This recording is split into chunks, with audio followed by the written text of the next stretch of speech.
కృష్ణా జిల్లా ఇబ్రహీంపట్నం మండలం జూపూడి వద్ద బస్సులో మంటలు చెలరేగిన ఘటన కలకలం రేపింది. డ్రైవర్ వెంటనే అప్రమత్తమై బస్సు నిలిపివేసి ప్రయాణికులను దింపివేయడంతో అంతా సురక్షితంగా బయటపడ్డారు. విజయవాడ నుంచి హైదరాబాద్కు వెళుతున్న తెలంగాణకు చెందిన ఆర్టీసీ బస్సులో ఈ ప్రమాదం జరిగింది.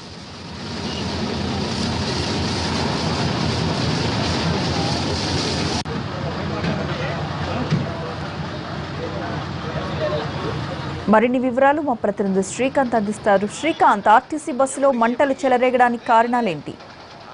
తెలంగాణ డిపోకు చెందిన ఓల్వో బస్సులో కొన్ని ప్రమాదం అయితే జరిగింది. విజయవాడ నుంచి హైదరాబాద్ బయలుదేరిన బస్సు ఉదయం 7 గంటల సమయంలో అయితే వెనకాల ఇంజిన్ దగ్గర అయితే మంటలు అయితే చెలరేగాయి. ప్రధానంగా ఇంజిన్ లో షార్ట్ సర్క్యూట్ కారణంగా ఈ మంటలు చెలరేగాయని అయితే ప్రాథమికంగా అయితే గుర్తించారు. ప్రధానంగా 30 మంది వరకు ప్రయాణికులు కూడా బస్సులో ఆ సమయంలో ప్రయాణిస్తున్నారు. అయితే బస్సు వెళ్తున్న సమయంలో ఇబ్రహీంపట్నం దాటిన తర్వాత జూపూడి దగ్గర మంటలు రావటాన్ని అయితే వెనుగ్గా వచ్చిన బైక్ మీద వెళ్తున్న యువకులు అయితే గుర్తించడం జరిగింది. దీంతో ముగ్గురు యువకులు కూడా రన్నింగ్ లో ఉన్న బస్సు వెనకాలే కొంత దూరం వెంబడించి డ్రైవర్ కూడా వెనకున్న పరిస్థితికి సంబంధించి బస్సు ఆపాలని చెప్పడంతో వెంటనే బస్సు డ్రైవర్ కూడా అప్రమత్తమై బస్సును పక్కకు తీసి ప్రయాణికులందరినీ కూడా కిందకి దింపి వెంటనే స్థానికంగా ఉన్న ఇళ్ల దగ్గర ఏదైతే బస్సును నిలిపివేశారో ఆ స్థానికంగా ఉన్న ఇళ్ల దగ్గర నుంచి వాటర్ పంపులకి పైపులు కట్టుకొని వాటర్ అంతా కూడా తీసుకొచ్చి ఆ ఇంజిన్ మంటలు అయితే ఆపే ప్రయత్నం చేశారు. ఆ తర్వాత స్థానికంగా ఉన్నటువంటి ఫైర్ ఇంజిన్ సిబ్బందికి కూడా సమాచారం అందించడంతో వాళ్ళు కూడా వెంటనే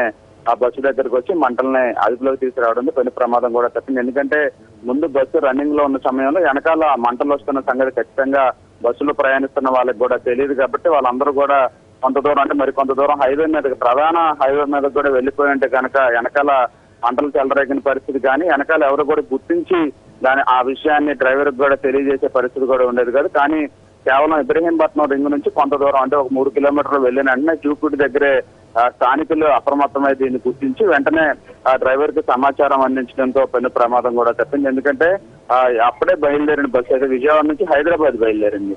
ఇంకా కొద్ది సమయం వెళ్ళి ఉంటే ఖచ్చితంగా హైవే మీద కాబట్టి ఈ వాటర్ అందుబాటులో లేకపోవడం కానీ ఫైర్ సిబ్బంది కానీ అందుబాటులో లేని పరిస్థితి కూడా తలెత్తే అవకాశం ఉండేది. ఆ నేపథ్యంలో పెద్ద ఎత్తున ప్రాణ నష్టం కూడా జరిగినది. కాకపోతే వెంటనే ఇంజిన్ లో చెలరేగిన మంటలకు సంబంధించి స్థానికులు గుర్తించి అదేవిధంగా మంటలు కూడా డ్రైవర్ అప్రమత్తమై స్థానికుల సహకారంతో అదుపులో చేయడంతో ప్రమాదం అయితే తప్పిందని భావించవచ్చు. ప్రస్తుతం ఆ బస్సులో చెలరేగిన మంటలు అయితే ఇంజిన్ లో వచ్చిన షార్ట్ సర్క్యూట్ కారణంగా చెలరేగాయని అయితే ప్రాథమికంగా గుర్తించారు.